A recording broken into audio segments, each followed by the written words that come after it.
So in a previous video, I went over my dumbbell and bodyweight home gym. Now in that, I show a lot of bodyweight exercises, but do know I actually do progressive overload with my bodyweight by just using the plates from my dumbbells and a backpack. So in this video, I wanted to cover two separate setups you can do with this based on what you use for your bodyweight movements. That way you can decide what is the best home gym build for you based on your goals and what you have in terms of space in your home.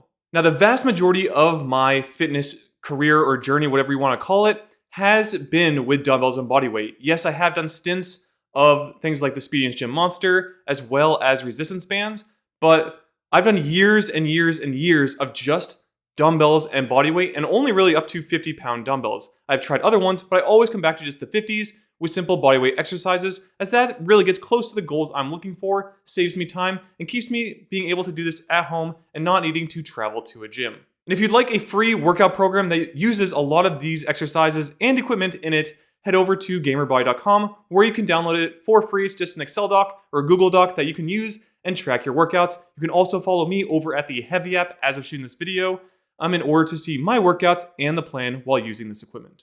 So the first build I have requires a door frame, and this is the one I've been using the most in terms of years doing dumbbells and bodyweight. I have switched over to a standalone recently, but if you look back pretty much at all my old videos, you will find I used a door frame to do many of my vertical pulling exercises, such as pull-ups. So for this build, my favorite DoorwayE pull-up bar option has been the cross grips by J-Flex. These have been awesome.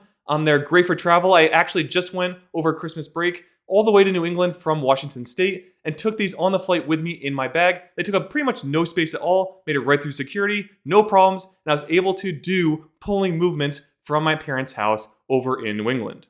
They are on the pricier side though, at around $119 as of shooting this video. So again, not cheap, but luckily you can also do things like push-ups with them and set them up in a door itself to do assisted crunches. Now the next item is going to be a dip bar station. Really just dip bars themselves, as I have the Liebert Fitness Equalizers XL. And I've had these for years and years, and they are awesome. The one thing that's great about this is you actually get to set the width you like for doing things like dips and inverted rows, where the equipment I have later on, you are locked at where your hands are placed, which is kind of a con. Pro or con depending on the stability, but this one allows you to actually set up where you want your hands to be the most comfortable and feel like you get the best workout out of it. However, these are on the pricier side again at around $120-ish as of shooting this video. I've seen it drop to around $100 in some cases. If you go with just the black version, it is a bit cheaper, but I have the signature edition, which is more expensive. However, this product again has lasted multiple years of use and is still going strong today. All right, now we're going to move on to some kind of optional equipment, but ones I like. And the first one is the Perfect Push-Up Elite. And these are handles you can use, like push-up handles that rotate, allowing you to just get a bit more comfortable in doing the exercise. They don't really provide any additional benefit in terms of muscle building and strength. They simply just remove some of the stress off your wrists and allow for a more natural rotation of the shoulder joint and wrists, so that you can avoid some of the injuries you might get or some of the pain you might get when doing regular push-ups, especially if you're doing them with your palms on the floor. Now these push-up bars are in the $20 to $30 range on Amazon,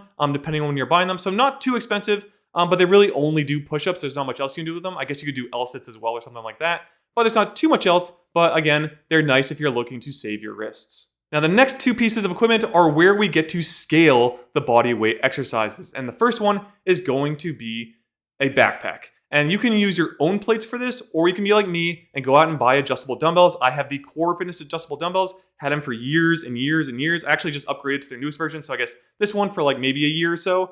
But I had the one before this, which was the exact same thing, just a different color. And I love these dumbbells if all you need is up to 50 pounds. And that might be all you actually need if you're using your body weight with the backpack. So again, this has been awesome. I love just throwing the plates in the backpack and doing things like pull-ups, inverted rows, dips, push-ups. All those exercises work great with just a simple backpack. The only problems you might find is if you're trying to do something like handstands, pike push-ups, where the plates can fall towards your head, that might be a little bit uncomfortable. Before the main exercises, again, like push-ups, dips, anything where you're standing and the plates can fall down to the bottom of the backpack are really great exercises for this build. Now I have the Sky Spurs backpack right now, but I did have a different one in the past I liked more, but they don't sell anymore. So this is the one I moved to simply because it has a chest and waist strap. I highly recommend if you get any backpack that it has the same kind of setup, because if you're doing something like inverted rows, you can put it like on your chest, but if you want it on your back where I feel like it's more comfortable, you're going to want to clip in on your chest and waist so that the bag isn't like hanging on the ground the entire time you're doing it. Now do know when I do inverted rows, I actually do go to where the backpack is touching the ground. So yes, some resistance is probably removed, but I'm still using my body weight off the ground to then pull back up, and the weight will have to come off the floor eventually. So I'm still getting a good amount of tension on the target muscles. All right, so that is the door frame build. Again, the most common build I've used over my fitness career. Please make sure if you use this build that you have a door frame that will support your weight. I have used other things in the past as well, like the Sportneer bar is pretty good. I've used other pull-up bars. Trying to think of the Perfect Fitness pull-up bar I've used for a while. That was great.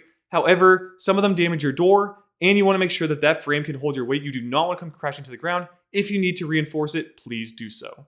All right, now we're going to go to my newer home gym build. This one gets off your door frame, which is a huge plus. Might be a little bit more on the pricier side, but I highly recommend this if you want to save your door frame, and it only takes about 3 minutes to build based on my old videos. And the main piece of this that you will need, and covers multiple of the other products in the first build that I went over, is the 1-2 Fit pull-up or power tower. This thing is very cool. You can shrink it down by basically collapsing it on itself, and it takes up very little space. I made a full review of this. I will link in the description.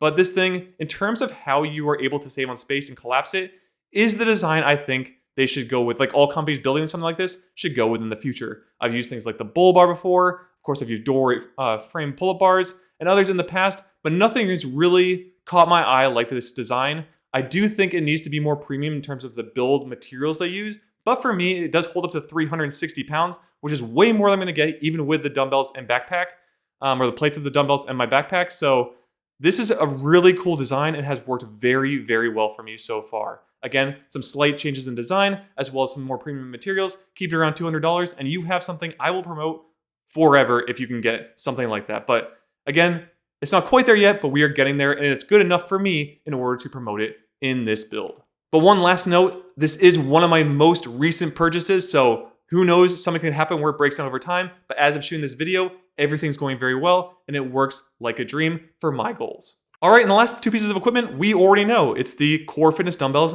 and the backpack I mentioned before. So again, just make sure you have a backpack that has a chest and waist strap, and you are good to go by putting the plates from the Core Fitness dumbbells in them. Again, feel free to use any plates you want. It just has to fit in a backpack, but those are the ones I do in order to progress my workouts with them. So again, as I've shown this video, I am actually using the second option, as that's my most recent build, and the one that gets me off my door frame as I'm trying to protect it in case maybe one day that frame doesn't hold up and I go crashing to the ground. I don't want that to happen, so I moved over to the 1-2 Fit Power Tower. But if you can't afford it or you want to go with a different option, again, I might actually even add in the cross grips to my second build. That way I can go and travel with them, which is fine. I already own it, so I can just take it with me. But if it's you might want to do that as well. So that's it for both of my home gym build recommendations, depending if you have a door frame or not. Go ahead and pick and choose what works best for you. And in the comment section, feel free to leave any items you are using in this build and anything that you might not be using that I think can improve, or you think can improve my home gym as well. Please know I'm not trying to spend $1 billion trying to make my home gym. I'm actually trying to make it cost less and less over time. So I will take a look at it. I will only ever review something I think can improve my current build. So make sure if you're adding something there that you think will improve the channel, that it can actually improve the one I have. But with that, go ahead, take what you want from this build and see how your home gym can improve.